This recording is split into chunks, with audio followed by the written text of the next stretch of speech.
Hey everyone, I'm Chris Lesniak, And I'm Rob Byer, and this is, the Debate Math Podcast.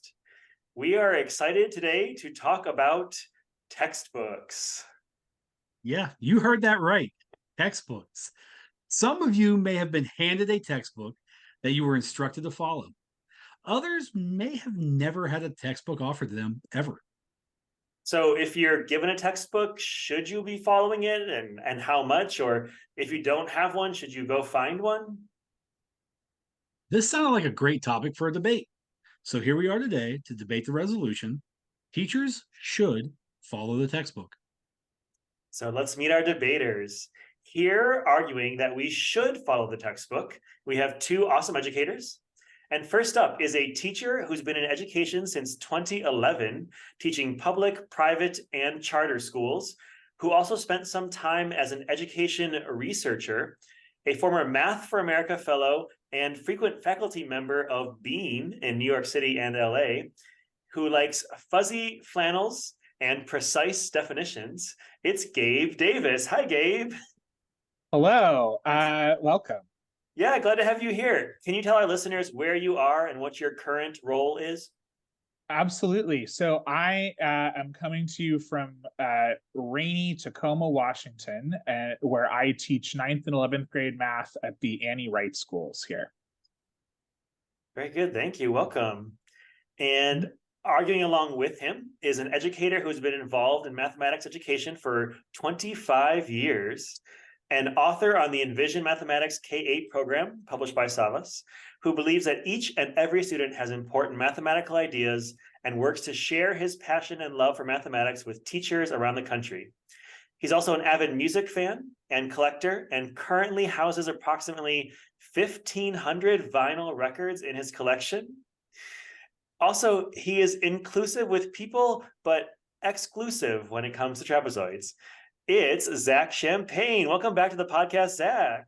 It is so good to be back, my friends. Thanks for having me.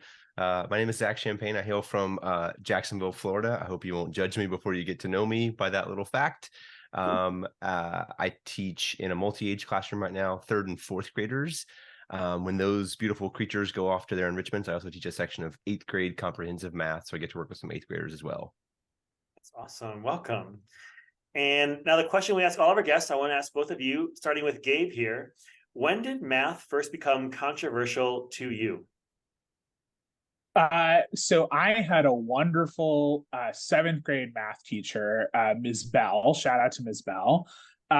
She had an amazing kind of library of just books about math history and sort of, weird math little facts and trivia. And she, would sort of put them one by one into my hands, which was really kind of where I first started to think of math as something that I actually might want to do with my life instead of just something that I, was good at in school. But one book I remember, there was a book of mathematical scandals kind of throughout history. And it had a whole chapter devoted to, there's this kind of apocryphal story of the ancient Greek Pythagorean philosopher who first proved that the diagonal of a unit square was incommensurable with its side.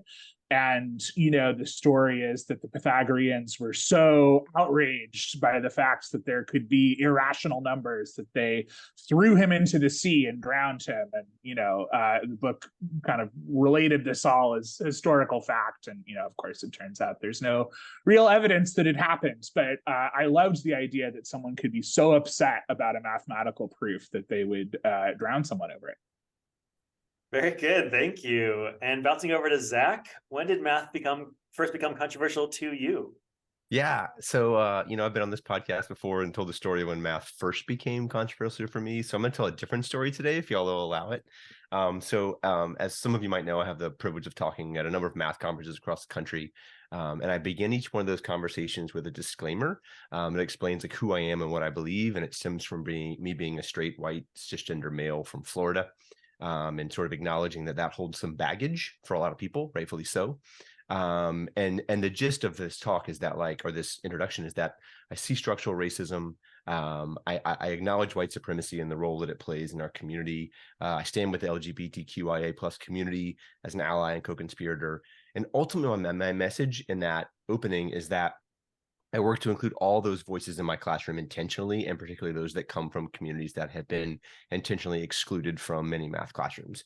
And there are times when there are certain people, particularly in certain geographical locations, where that disclaimer does not go over so well.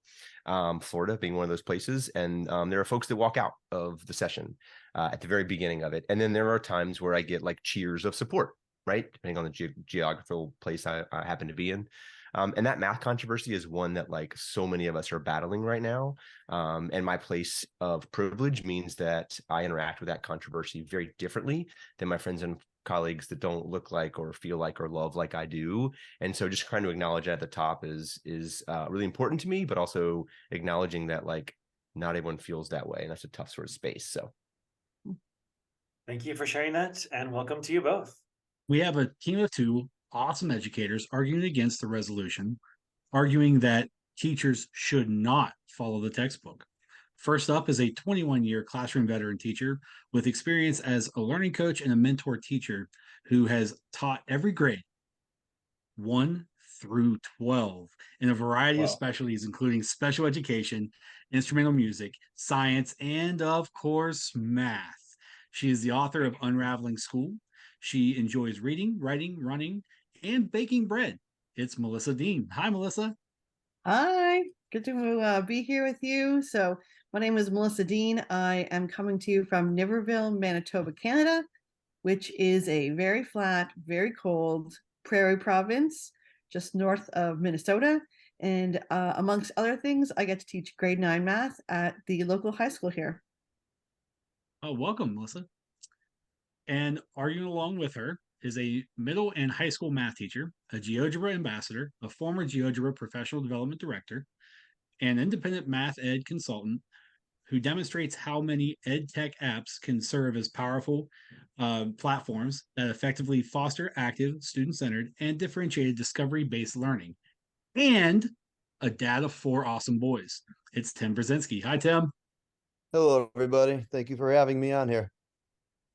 Can you let us know where you are and what your current role is? Sure. I teach middle and high school math here in New Haven, Connecticut. We are a district of about, I think, 90,000 students. It's huge. We're like the San Francisco of Connecticut. So we have a lot of ethnicities. It's really cool. I love working in an urban district because there's so much freedom for teachers to do what they love to do. There really is. I've been in several districts, but I feel like I'm home and I love it. So, yeah. Well, welcome to you both. Now, the question that we ask all of our guests: when did math first become controversial to you? Melissa, I'm going to start with you. I had to think about this. So I have 3 sort of little mini stories about how math became controversial to me. So the first one is when I was a student in grade 12. And I don't remember which of my grade 12 math courses it was. In Canada, we have a different system than most of the United States curriculum. So I can't give you a connective curriculum to what course it was. But I do remember it was a math test, and it was one of those questions where you had a whole page to fill it in. And so you had your question at the top, and then you were given all the space. And when I got that test back, all that was on it was a big red no written all over the work on my page. And I remember at the time I was like, oh, okay, I didn't really internalize it. But then I became a teacher and realized how damaging that was to my math identity. And so I took on very quickly that I was not a math person, even though I was in math sciences in high school, and I did my degree in science. And so I took math at the university level. But I never intended to teach math. I intended to be a science teacher, and found myself teaching grades 7 and 8. And in Canada, you teach everything as a homeroom teacher.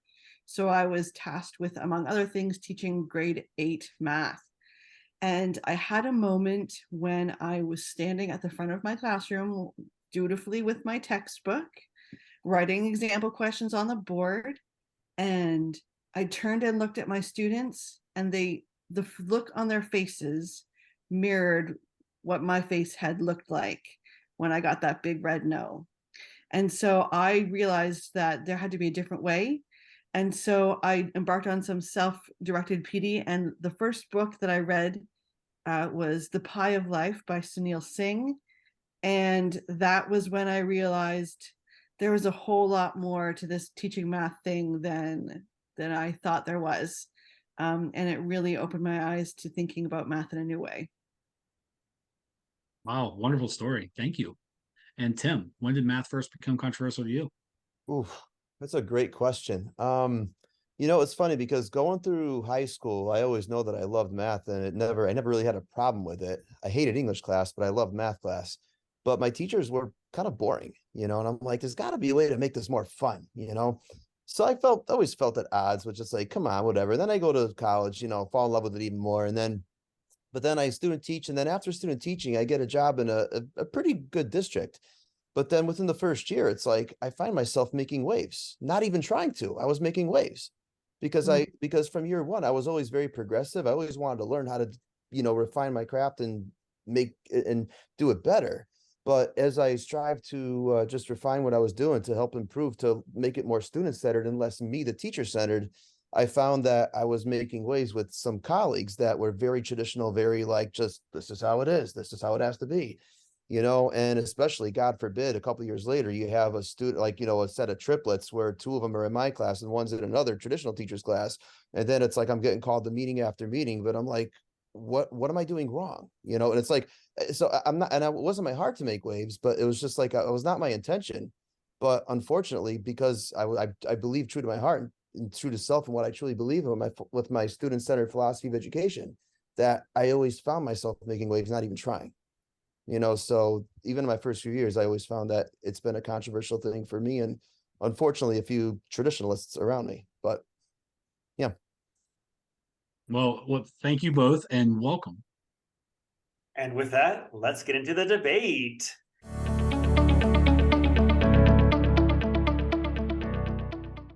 We begin with opening statements from each of our speakers. You each have 2 minutes to present your arguments.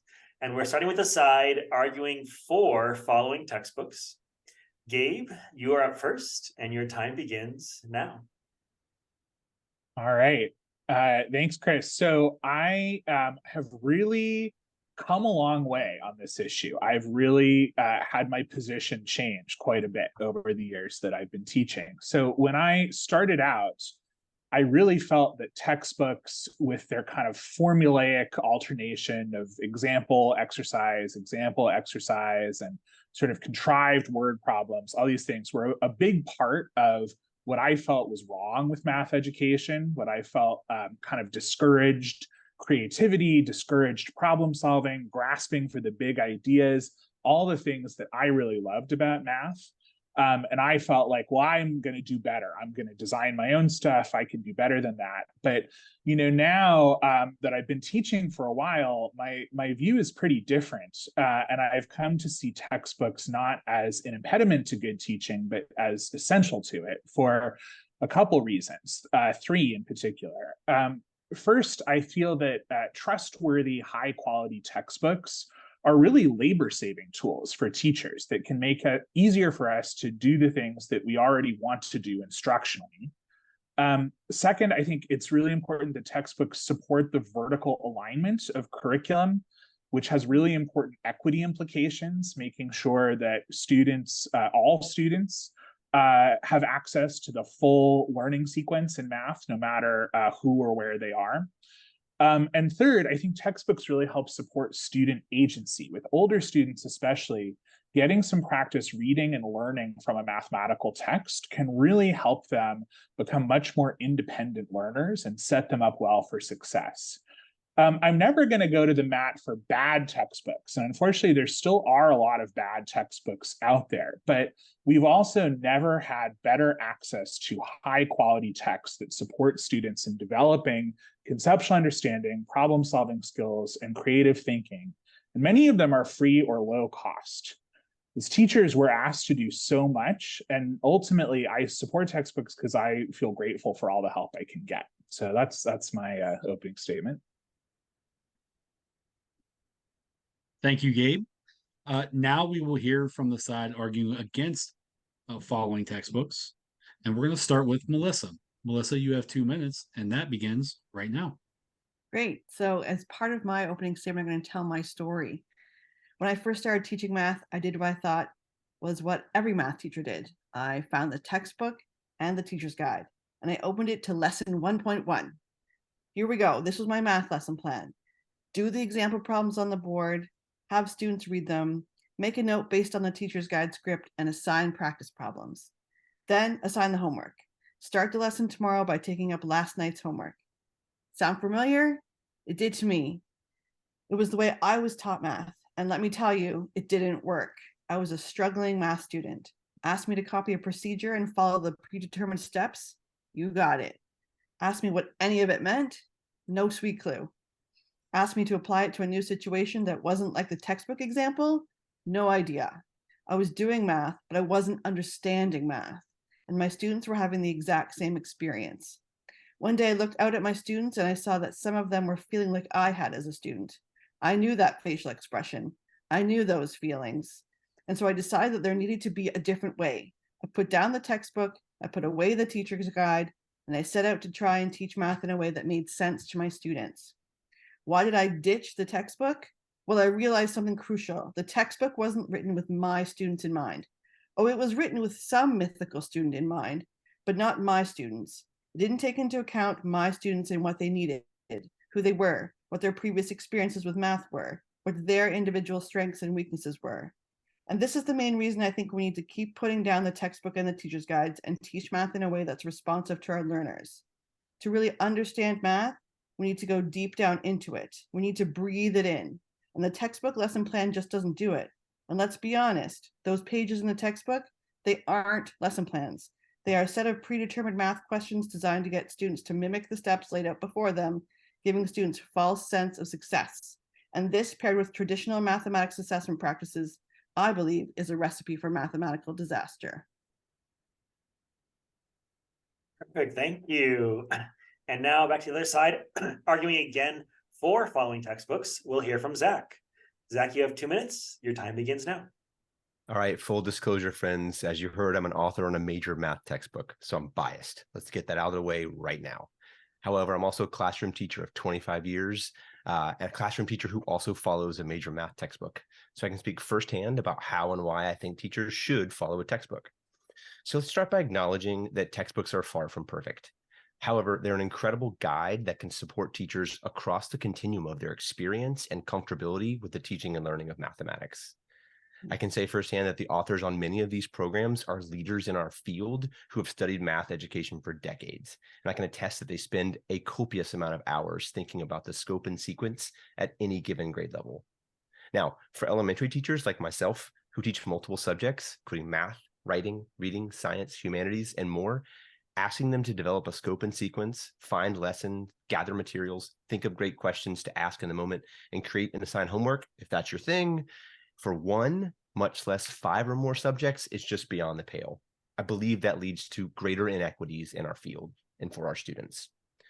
Now, some teachers will thrive in that space, but many of them will not. This is going to lead to pedagogical confusion for students, as each teacher in each new grade level and within a grade level will likely be changing the way in which they're introducing and learning a concept and or skill.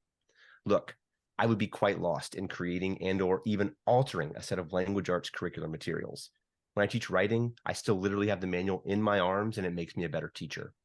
But it's also true for me in math. Yeah, I know the content and pedagogy well enough that I can ebb and flow a lot more fluidly with it, but I still want and need the curricular materials to help me drive my instruction in an equitable, sequential, and powerful way. Let's be clear. Gabe and I are not here to argue or advocate for pacing guides or any expectation that a given teacher is on chapter 5, lesson 3 on March 12th. We're talking about using a set of curriculum materials that guide this incredibly challenging work that we get to do each and every day. Thank you, Zach. And finally, arguing again against following a textbook, we have Tim. Tim, you have 2 minutes and your time begins now. Okay, thank you. So again, a textbook, when it comes to curriculum and textbook, I mean, we have to be clear, and I think we could all agree here that a textbook in and of itself is not a curriculum. It does not constitute a curriculum. But unfortunately, many teachers You know, they get the textbook and all of a sudden it's like they're married to it. I've worked in school districts. I've in districts of where I've worked teaching full time, and also in which ones numerous ones I've consulted in the last few years. Teachers are so glued to the textbook that they come and, oh, I'm doing section 4.2. I'm on 4.4. I'm on 4.6. Where teaching and learn, the dynamics of teaching and learning, sadly, become more about what the teacher's doing and not what the students themselves are doing. And if I can quote Harry Wong, The First Days of School, a book that I read over 20 years ago when I first started teaching, he said in the book, quote, learning has absolutely nothing to do with what you as a teacher cover. It has everything to do with what the student accomplishes. And teachers, unfortunately, most teachers that follow a textbook, they don't have that mindset. It's all about what they got to get through. I got to get through here by Friday. I got to get through here. Kind of like what Zach just said, you know what, again, what he's arguing against, but it's just like, but that's the thing. And when it comes to curriculum is a fluid document. It will change, and it always has changed. It changes based on the needs of the students that are coming in. COVID was a big indicator of that a couple of years ago, right? Talk about vertical alignment. It's like we had to shove them up, you know what I mean? That kind of thing. So curriculum is like painting the Golden Gate Bridge. Once you start painting one end of the bridge and you finish on the other side, guess what? The side you started with is starting to peel again. We need revisions after revisions after revision.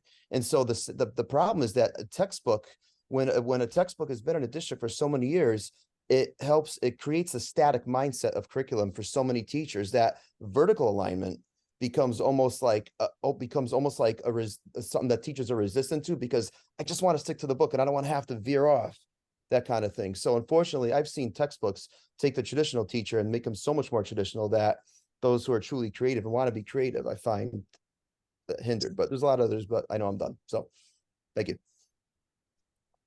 All right, thank you all for that. That's a great start. We're off to a good start here with this conversation. I heard lots of good things, and I hear both sides kind of saying, like, definitely there's no perfect textbook. Like we can't all follow one and everything's going to magically change. No one has all the answers, of course. But there's a lot of nuance in what you're all saying. And so I'm just thinking about kind of building off some of the things Tim was saying at the end there. Like if you're working at a school and you have a textbook, I'm going to give this to Gabe and Zach here. Are you like stifling a teacher's creativity or their ability to like adapt from year to year to different things? Like how do we do what you want, follow the textbook, but also allow for some flexibility in the teacher? Well, from my point of view, I think that can vary, right? And I think it has a lot to do with, the administration that you're working under and the culture of the school and the culture of the department. But I don't think it has to necessarily feel stifling or feel limiting. In fact, a big kind of aha moment for me in my own career was realizing that the textbook was a resource, and it could actually make it easier for me to do some of the things I wanted to do anyway. And I think, even though I think it sounds like we all agree that there's a wide, well, maybe we all agree, I shouldn't assume that there's kind of a wide range of quality of textbooks, right? I think certainly we've all of us seen textbooks that we would agree are not good textbooks, and yet even there, so I'm have taught in the past out of books that I don't consider to be great, but I was fortunate to be in a context where I didn't have an administrator kind of breathing down my neck to be like, well, did you get to this lesson by this date? And what I could sort of use it for was, I'm going to still teach the lessons I want to teach. I'm going to still have my students working on interesting problems that drive engagement and that get them thinking about the deeper ideas. But then also I recognize there's a need for just kind of practicing skills. Like there has to be that balance of those two things for students to really have access to higher and higher level math.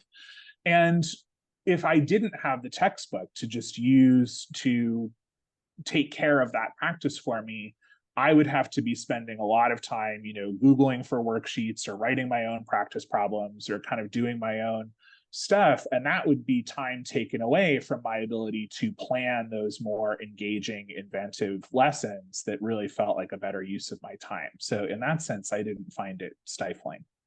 Yeah, let me go to Zach too, if you want to add on to this. I'm just like, I'm imagining you, Zach, you said you were holding the book while you're teaching. Like, Yeah. is that going to force you to be like traditional or like direct instruction? Yeah. Like, is that restrictive to you?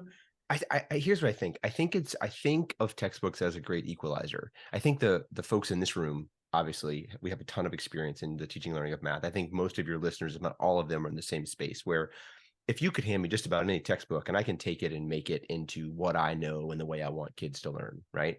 But also, we have so many teachers that are new to this profession or don't feel the same way that we all feel about mathematics, and handing them a textbook, it can be an equalizing thing to help them rise up to that. The other thing I'd like to say real quick on this is that like having a textbook for me allows me to utilize my planning time to focus on how I'm going to facilitate the content, not what the content should be. And I think that's the equalizer for me, which is if we're all just guessing what comes next, you're creating a lot of inequities based on what we know about our trajectory of mathematics over multiple years, if not pre-K through post-secondary, right? So when I have a book in my hand, I'm better able to focus on my kids and not myself. I'm not so worried about what comes next. I'm worried about how do I take this stuff that's here and make it how I want it to be for my kids. But can I ask who authors the curriculum? The textbook writers or the district?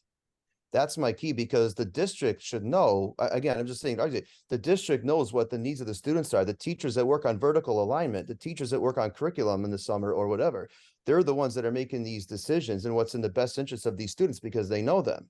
But if you two are saying, well, we follow the textbook. I know I know you're not saying follow blindly, but the thing is, it's like to follow a textbook, right? Well, if there's certain gaps, there's certain things that students need, but this textbook is not addressing.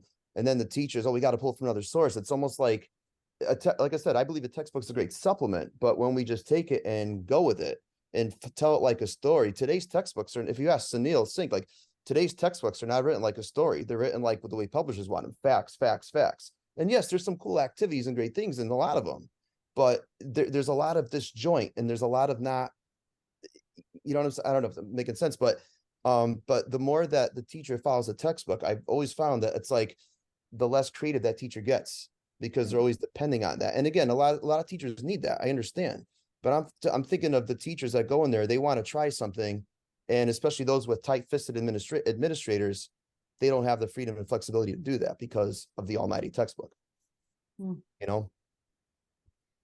I'm going to come back to the admin question in a second. I want to first come to Melissa and then Tim. Kind of building off what Zach just said, I want to ask about like the new teachers and like with thinking about all the teacher turnover that's happening right now and the shortage of teachers. Like if you're at a school and someone new comes in, how can you communicate clearly what is taught in different years and what they need to cover in that curriculum or that course they're teaching clearly and thoroughly and set them up for success if you don't have any textbook for them to like fall back on? So the system might be different for me in Canada than it is in the United States. I think we use the word curriculum in a slightly different form. In the province that I teach in and across Canada, each province, which is sort of like our states, if you're not familiar with how Canada is divided up, each province has its own provincially mandated curriculum. And when I say curriculum, it doesn't mean like lesson plans. It's like, here's a set of objectives you're going to teach at each grade and some suggestions on how to go about doing it. So if I'm looking for what did they learn last, or what were they supposed to learn last year? What are they going to learn next year? What's the progression of skills? That information is actually like handed to me as a guide that I can go through. I can also, look it up online if I need to as well. So we have this progression put together already. So for a new teacher, like when I was new to teaching math, I was like, what am I supposed to teach them? I didn't actually go to the textbook, even though there was a textbook and teacher's guide. I went to my curriculum document and it told me what skills I need to teach, what the progression of where they were going to fall in line with what's happened prior and what was going to happen next. And so even with new teachers, and even myself, I'm new to teaching grade 9 math, relatively new to teaching grade 9 math. I taught grade 7 and 8 math for 16, 17 years. So I taught that with not with ease, but I was quite familiar with the content. Being new to teaching grade 9 math, right? we have some textbooks in the building and I use them sparingly to look for problems. We're talking about we need to have practice. Students need to practice math skills, certainly. But my information as far as what my kids need to know comes from my curriculum document and then who they are sitting in front of me. And then I can take bits and pieces from the textbook and bits and pieces from other places, mindful of, I think we would all agree, as we've said, there's lots of terrible textbooks. There's some pretty darn terrible worksheets and other sources where you can find unvetted teacher resources that are used rampantly in the classroom. So I certainly think we need to have support for ourselves and for new teachers. I just don't think it's pulling the textbook off the shelf and flipping through in particular in the order that the textbook has decided, because it may not be the order our students need. Yeah, and Tim, do you want to add anything to that? Yeah, I was going to say, interesting enough, because Zach and Gabe were saying, like, listen, a textbook has a wealth of practice problems for students, and I wholeheartedly agree with that. Now, this is not an argument I could make 15 years ago, but any problem that's printed in any textbook, all the student needs to do is just go to Google and start typing in the word problem word for word, and I guarantee you somebody out there has already solved it already. They'll find it. They go to Wolfram Alpha for just the naked skill questions, or even the application word problems, right? drmath@yahoo.com or whoever, someone solved it somewhere and they always find it. So it's imperative for today for teachers to be able to create their own questions. And again, I know I'm not here to promote a site or de-promote a site, but there are a lot of sites that I go to find more open-ended questions that still assess my students' ability to demonstrate mastery of the objectives without having them easily be able to Google it, if that makes sense. And unfortunately, it's very hard for especially new or experienced teachers to find those problems in textbooks, because anything that's either printed, either on paper or online, is once it's published out there, someone solved it and the solution's out there, the kids don't want to find it. So what learning is truly taking place? Nice. And I want to come back now, because Tim, you brought up the admin question, and I'm going to stick with Melissa and Tim for this. I'm going to come back to this side in a moment, but in both sides of this. So like Melissa and Tim, if there is an admin who is like requiring teachers to use textbooks, and if you're working there or someone is working there, like how do you help a teacher work with that admin if they're being required to follow it with somewhat strict rules of some sort, and how do you as a teacher work with that or work within that system? I think if I was working in that system, and certainly I've been in schools where it was that system, and I was a new teacher, a younger teacher in that period of time.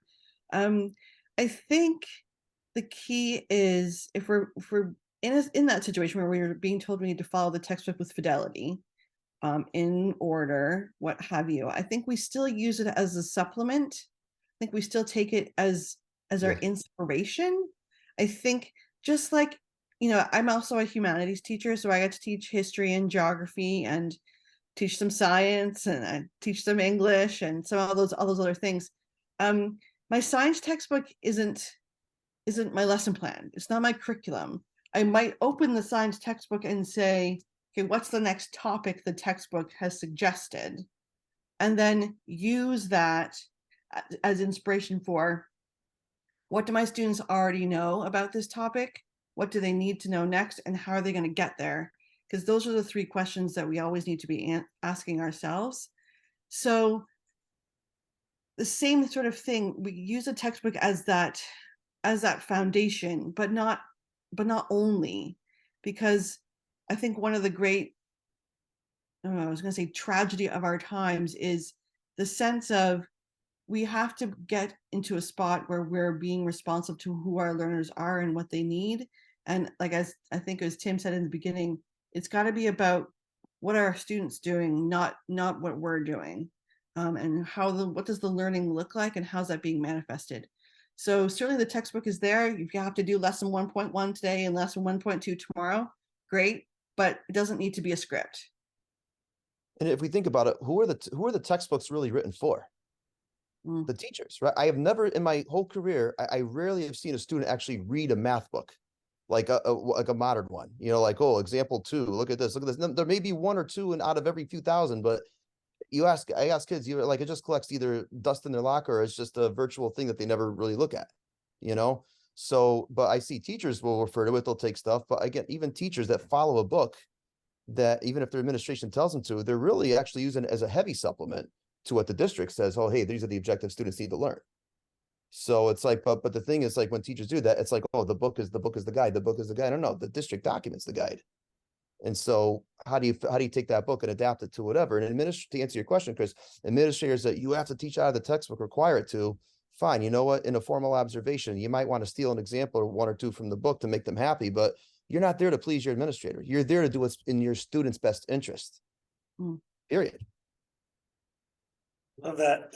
And I'm taking the other side now. Similar question about the admin, but kind of on the other extreme. Like, I've worked at many schools in the past 20 years, and some use textbooks, some don't. And one of my more recent experiences, there were no textbooks, and my colleagues were really anti-textbooks. And so what would you say if you to your colleagues, something if they don't want to use textbooks, if admin doesn't encourage it, doesn't want to buy it, like how can we use it or find something to use to kind of go along with what you're saying? I'm going to answer a sliver of that question and maybe leave some space for Gabe to jump in on the other part. But like this, like, how do I convince my colleagues who are anti-textbook? Maybe I'm going to live in that lane for a second.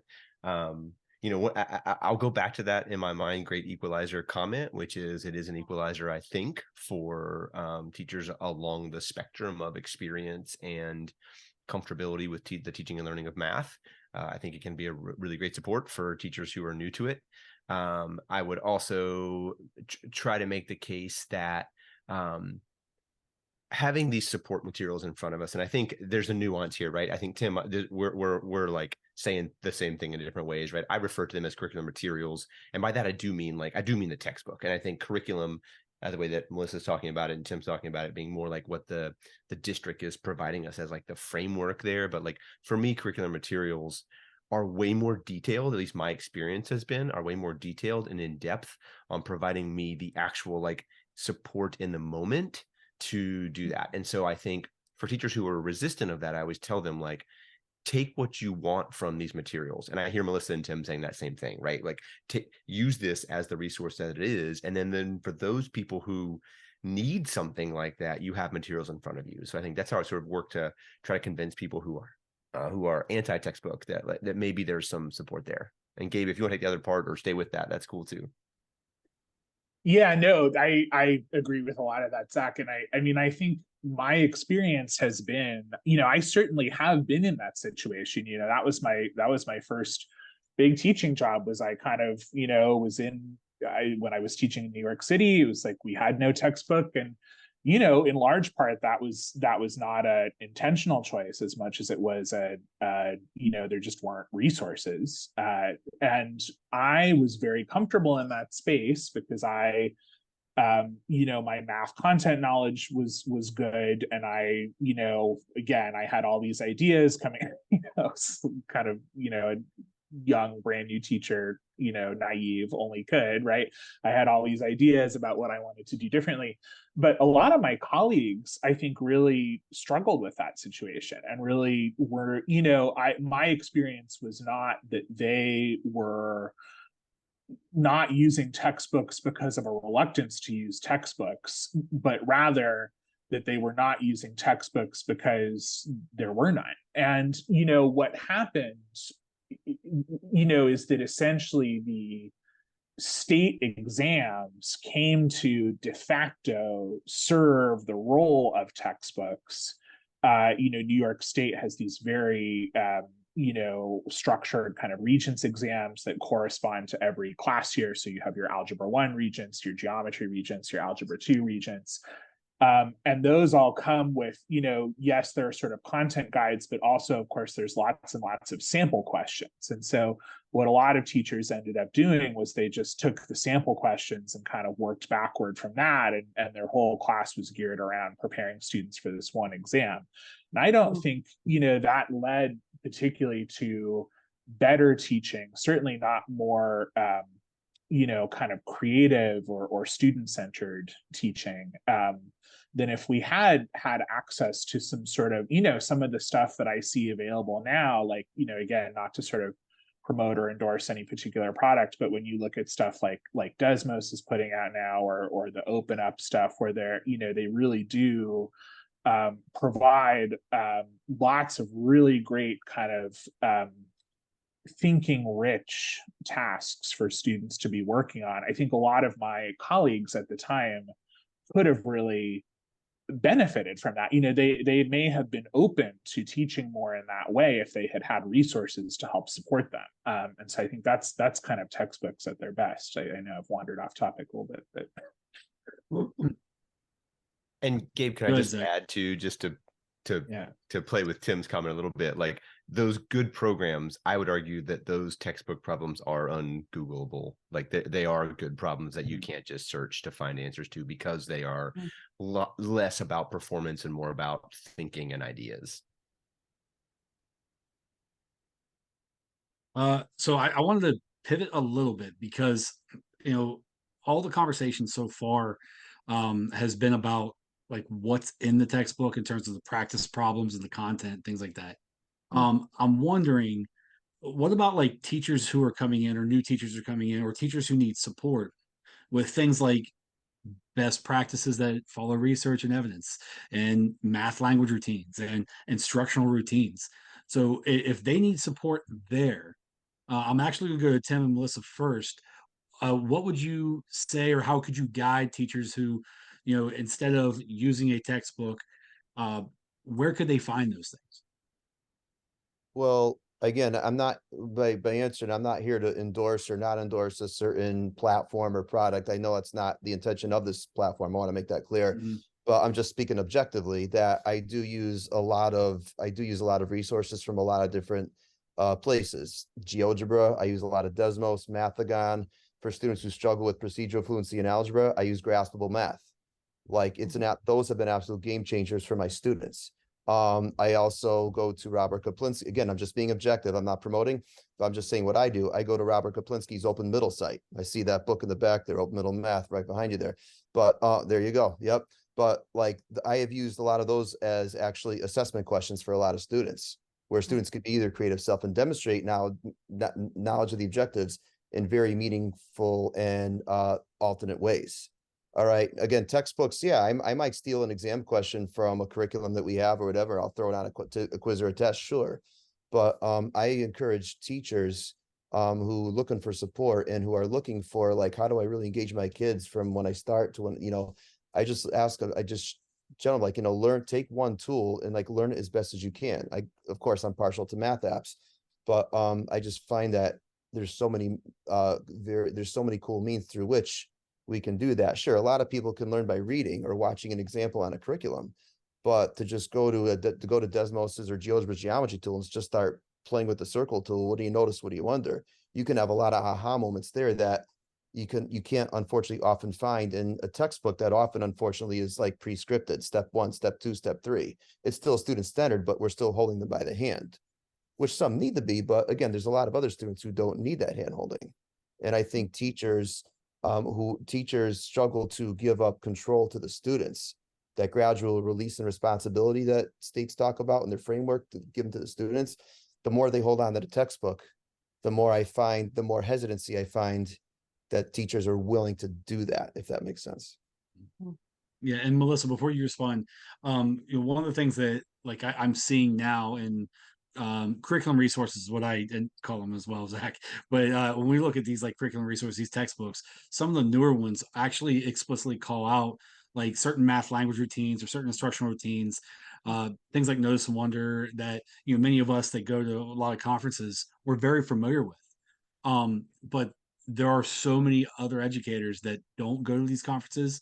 So like things like same but different, and which one doesn't belong, and like how are we able to help support teachers who aren't familiar with that without the use of a strong textbook that actually has that stuff already built in? So I want to give a bit of a perhaps like non-answer or sort of a seemingly fluffy answer to this. But to be entirely 100% honest with you, where I started when I first started becoming a math teacher and realizing that I needed to be, my heart was for student-centered mathematics education. the place I went to is where I found all you people, and that's Twitter. So I found the best mathematics community when I was 10, I guess more like 15 years ago now, when I first started becoming a math teacher. Now I know Twitter has changed a lot. And I'm, don't want to talk about whether it's X or it's Twitter or whatever. But all of my knowledge about things like those math language routines that you just mentioned, like noticing and wondering, same but different, which one doesn't belong, I found those on Twitter. And I found those through a math teacher community that was built there. And I think, we're not here to debate about what state Twitter is in right now, but all the things that Tim mentioned, the resources that he mentioned too, are all things that I direct my my new colleagues towards. But the very first thing that I actually ask my when I'm doing coaching around mathematics education, and we haven't talked a little bit about it, and I know it's maybe a bit of a tangent, but before we decide what our instructional strategies are going to be, we have to be clear on what our assessment strategy is. We have to know what we believe about what assessment means and looks like and is for in a classroom. So when I'm working with new teachers, or even working with my colleagues who are veteran teachers, like before you pick a math resource, you have to be clear on what role it's going to play in your assessment practices. And going to the other side, I'm actually going to talk a little bit more about like standards. So, each in states, and I guess provinces as well, have these standards, right? If a teacher like fully knows the standards and understands the standards that the kids are supposed to be teaching or learning, I mean, what's the point of a textbook? Like if they already have this knowledge and they already know like where they should go, why would they need to have a textbook? So I'm gonna start. That's just going to Zach and Gabe. I think Gabe has a great argument for this, so I'm just going to say one thing and pitch it over to him. But this is the lovely part about all this, is the nuance, right? But like, don't we? I think we all agree. Like, isn't this a both and, right? Like, what if we provided professional development, professional learning for teachers to know about all the resources that Melissa and Tim just mentioned, and we also gave them a textbook, right? Isn't it both of those things that I think we all really want, right? So, like, for me, that is the answer here, right? Because then when you get to a lesson where you're like, well, this is kind of boring, I'll go grab an open middle problem, or I'll go do a notice wonder today and we'll do a 3-act task that follows, right? So it's a both and I think Gable probably has a really good argument about the other things that textbooks offer that these other things don't. So yeah, thanks Zach for teeing up the ball. But no, I mean, I do. I mean, I think you could sort of have a back and forth debate on the merits of using textbooks as a scope and sequence, essentially, which is I think kind of what you're asking about. But even if you sort of want to put that entirely to the side, I think there's a lot of other things that textbooks can sort of add value around that have nothing to do with a scope and sequence, or a kind of a pacing guide, or a kind of a list of content to cover. So I think, and this is something I really feel as a teacher who, I'm prepping 3 different classes, and I'm struggling to spend time giving students really good, high quality feedback. And, I'm struggling to, I'm trying to spend time being involved in my school in kind of other ways, and all these other things. I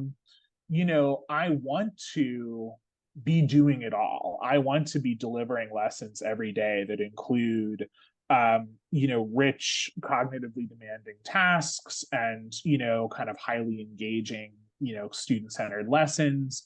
Also making sure that students are getting enough skills practice. Also making sure that students are getting good kind of like spiral review. We know from research how important that kind of spaced repetition is for students.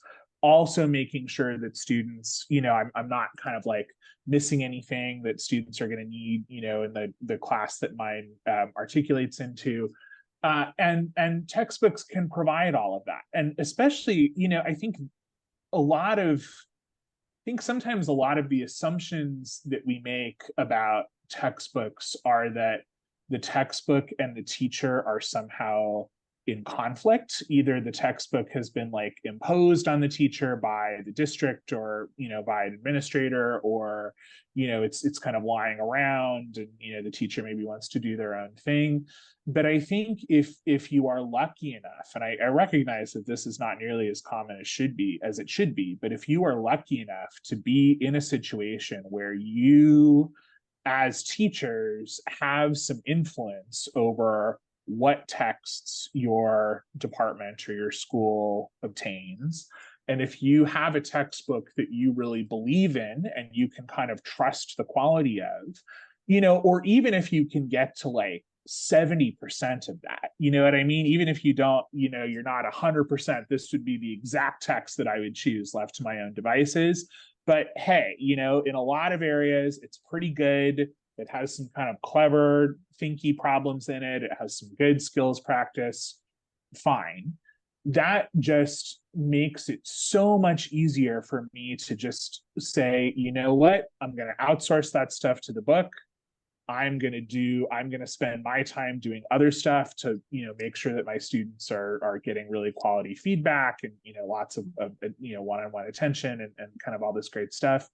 And, that's value. So I think there's a lot of value apart from just, this notion of textbooks as calendars or scripts or, kind of standards documents.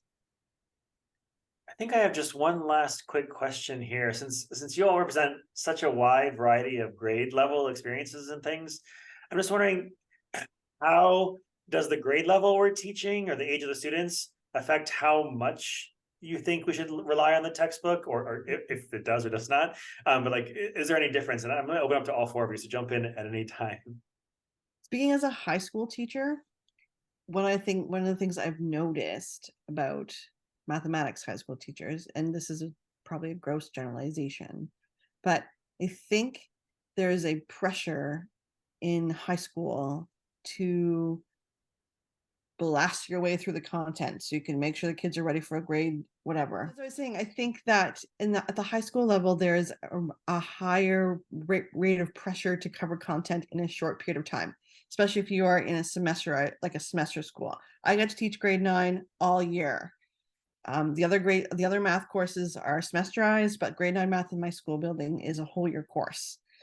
So I don't feel the exact same pressure, but I think that because there's that pressure to get through content in the high school level that I've felt, using the textbook at the high school level, I think there's more pressure to do that because you only see your students for half a year.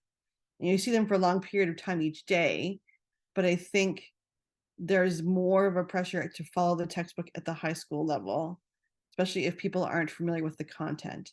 So like when I taught grade 7 and 8, I wasn't as worried about, we're not going to say I wasn't as worried about content, but when I taught grade 7 and 8, my focus was on getting my kids to be good math learners in the broad sense of the term, like how to be a learner, what does that look like?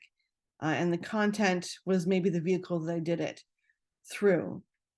But as moving into the high school system, there certainly is more pressure, and I think that it means that you have to either know your stuff or have something that's going to get you through that stuff.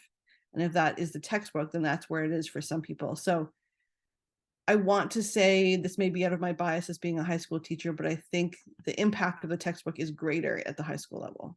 My bias will show too, Melissa. I feel like if I remember right, you've taught grades 1 through 12. Is that right? That we said? Yeah. So I'm 1 through 8. I've taught every grade 1 through 8. So I cannot speak to high school, but I would say I would be making the same argument that I'm making today for a first grade teacher that I would be making for an 8th grade teacher.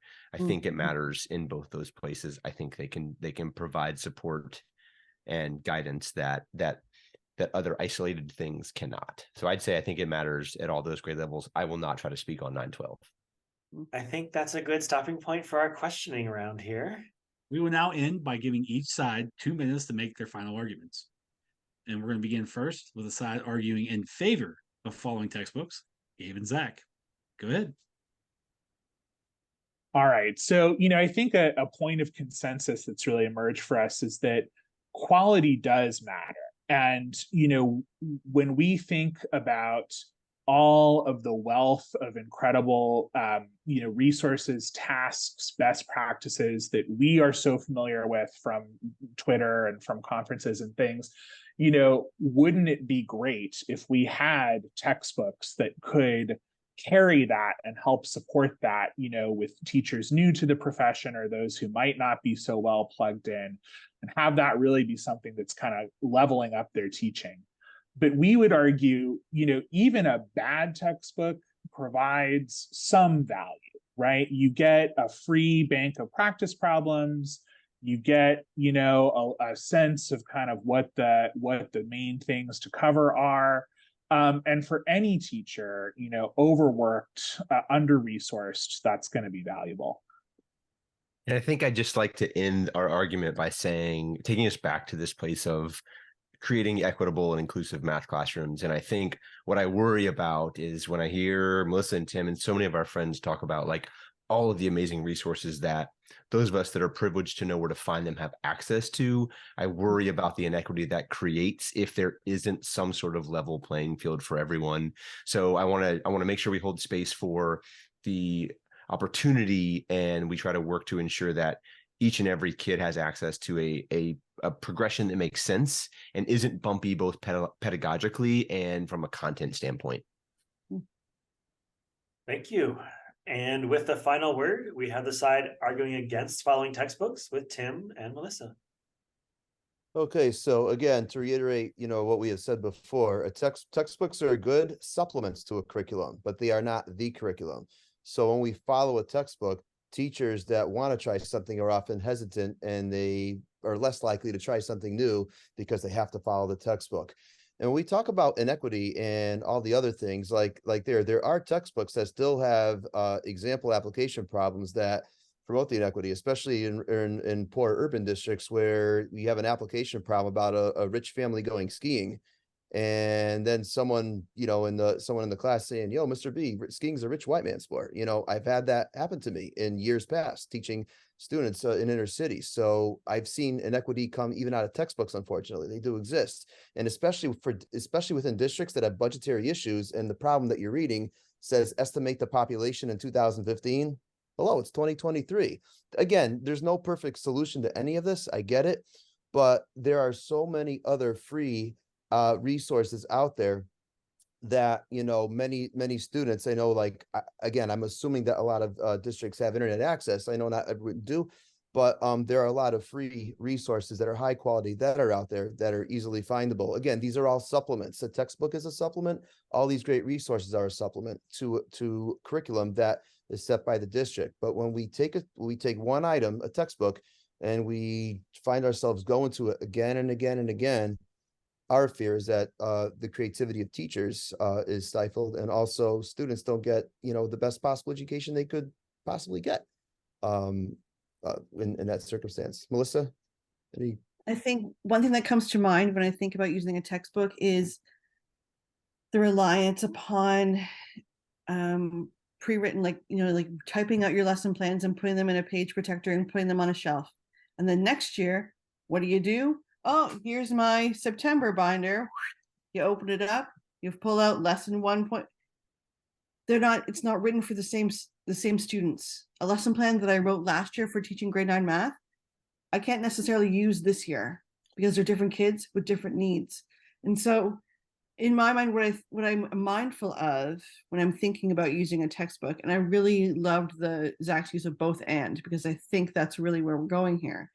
But once it's in print, it's out of date, right? It's already Static.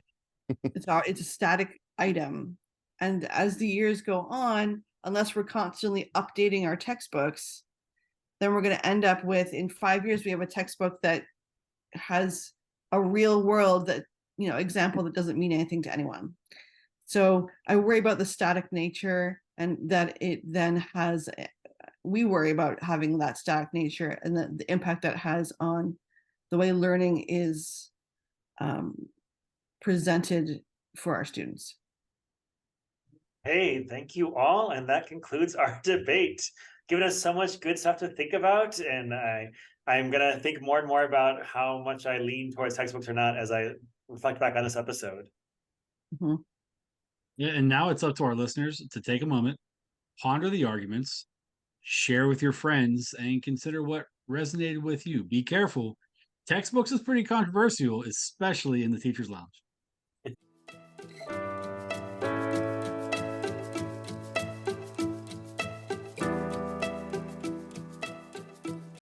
Be sure to go to our Twitter at DebateMathPod to share your thoughts on this debate. And again, huge thanks to all four of our guests. You were thoughtful, respectful. You showed that, we can disagree, but also agree on some parts of things. Like there's a lot more nuance and details to get into as we go through it all.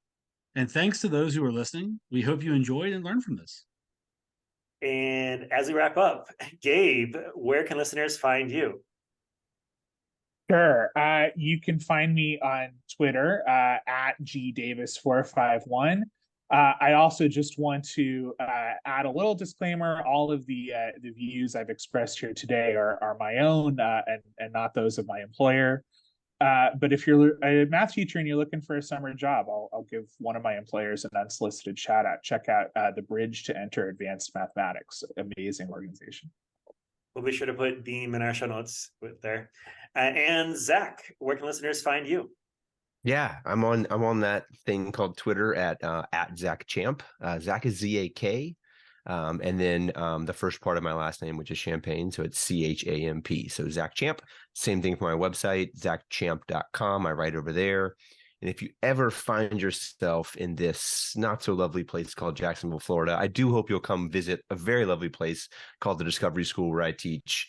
A lovely place where we have kids from 18 months to a grade 8. We'd love to have you come to campus sometime if you find yourself in Jacksonville.